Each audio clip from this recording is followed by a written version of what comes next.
আসসালামু আলাইকুম বন্ধুরা, কেমন আছো তোমরা সবাই? আজকে তোমাদেরকে দেখাবো একটি খুব সুন্দর শাড়ির ডিজাইন। শাড়িটি বানানোর জন্য আমি কিনে নিলাম গজ কাপড় এবং এটার সাথে আমি এখন ব্লাউজ পিসটা ম্যাচিং করব। আমার কালোর মধ্যে এই ব্লাউজ পিসটাই ভালো লেগেছে, তাই আমি এটা দিয়ে একটি ব্লাউজ মেক করতে চাচ্ছি। এবং আমার সব কিছু রেডি হওয়ার পরে আমি আজকে তোমাদেরকে দেখাবো যে আমি যে শাড়িটি বানিয়েছি সেটি কেমন হয়েছে।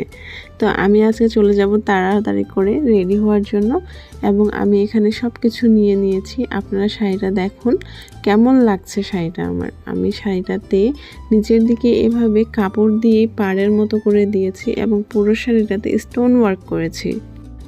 আমি এর আগেও একটা পিঙ্ক কালারের শাড়ি বানিয়েছিলাম গজ কাপড় দিয়ে, সেটা আমি একেবারেই প্লেন রেখেছিলাম।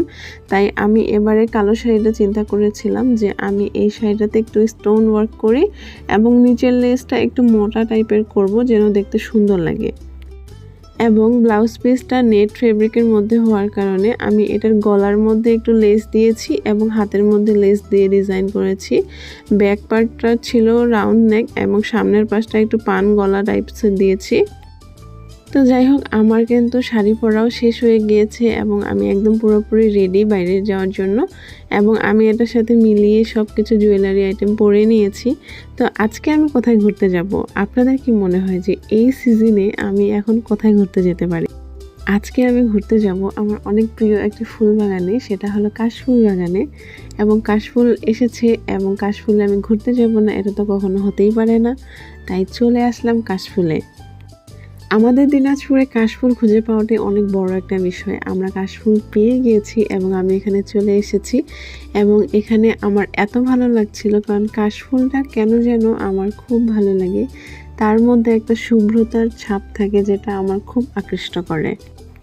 এবং এবার আমি চিন্তাই করেছিলাম যে আমি কাশফুলে যাব, সাদা কাশফুল প্লাস কালো কালারের শাড়ি পরব।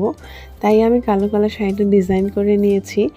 আপনাদের কেমন লেগেছে আমার শাড়িটা অবশ্যই আমাকে কমেন্ট করে জানাবেন। এবং কালো বরাবরই আমার অনেক পছন্দের একটি রং, তাই কালো রংটা আমার খুব ভালো লাগে। আজকের মতো ভিডিওটি এখানেই শেষ করছি। সবাই ভালো থাকবেন, সুস্থ থাকবেন এবং আমাদের জন্য দোয়া করবেন।